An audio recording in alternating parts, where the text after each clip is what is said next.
দেখো, আমরা এবার কিছু ভারতের ল্যান্ড রেভিনিউ সিস্টেম, অর্থাৎ এই ক্লাসে আমরা ভারতের বিভিন্ন ল্যান্ড রেভিনিউ সিস্টেম সম্বন্ধে পড়ব। ল্যান্ড রেভিনিউ সিস্টেমের কথা আসতে গেলে প্রথমে যার কথা আমরা প্রথমে আসবো সেটা হচ্ছে পার্মানেন্ট সেটেলমেন্ট, অর্থাৎ চিরস্থায়ী বন্দোবস্ত। চিরস্থায়ী বন্দোবস্ত কে করেন? লর্ড কর্নওয়ালিস 1793 সালে এটা প্রবর্তন করেন। এর মূল পরিকল্পনাকারী ছিলেন জন শোর। এটা কোথায় কোথায় ছিল? বাংলা, বিহার, উড়িষ্যা, বারাণসী অঞ্চলে চালু ছিল।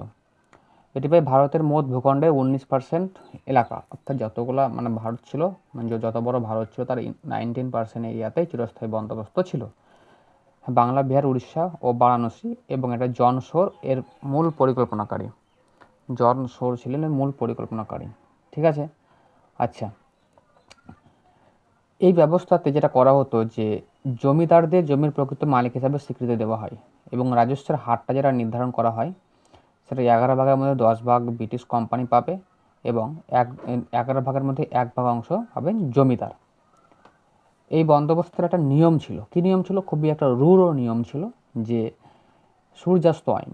বছরে একটা নির্দিষ্ট দিনের সূর্যাস্তের আগে জমিদারকে তার প্রাপ্য কর রাজকোষে জমা দিতে হতো, না হলে তার জমিদারি বাজেয়াপ্ত করা হতো, তার জমিদারি আর থাকতো না, একটা নির্দিষ্ট দিনের সূর্যাস্তের আগে।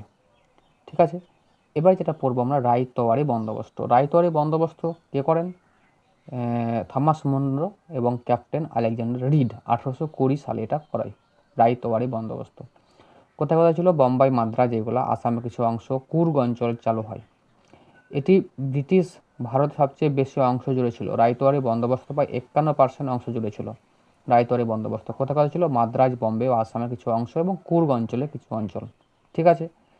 এটি ছিল সবথেকে ভারতের বেশি অঞ্চল জুড়ে বেশি করে। তাহলে চিরস্থায়ী বন্দোবস্ত যা ছিল তার থেকে বেশি বড় ছিল রায়তওয়ারি বন্দোবস্ত।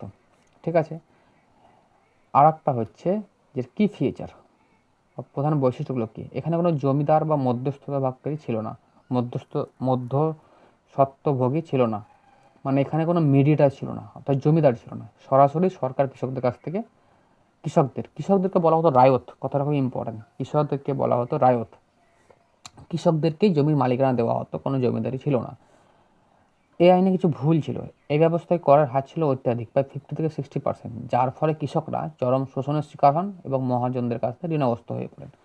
অর্থাৎ তারা যতটুকু উৎপন্ন করতো তার অধিকাংশই কেরা নিয়ে নিত? সরকার নিয়ে নিত। প্রায় 50 থেকে 60% ছিল এর ইন্টারেস্ট রেট।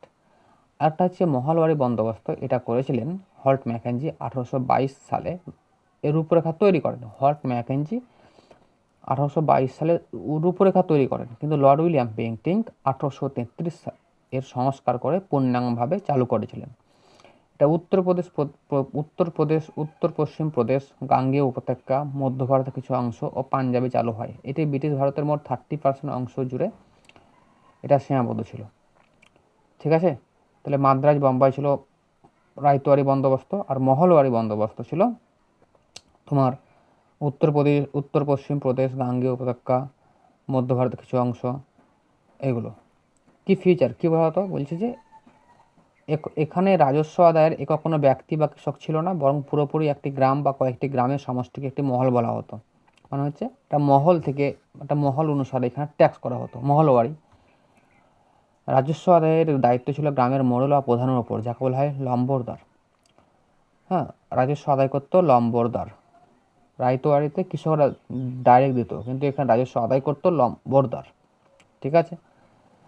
আচ্ছা, দেখো আমরা এখানে কিছু রকমভাবে কিছু কুইক রিভিশন করে নেব যে পার্মানেন্ট সেটেলমেন্ট কে করেন?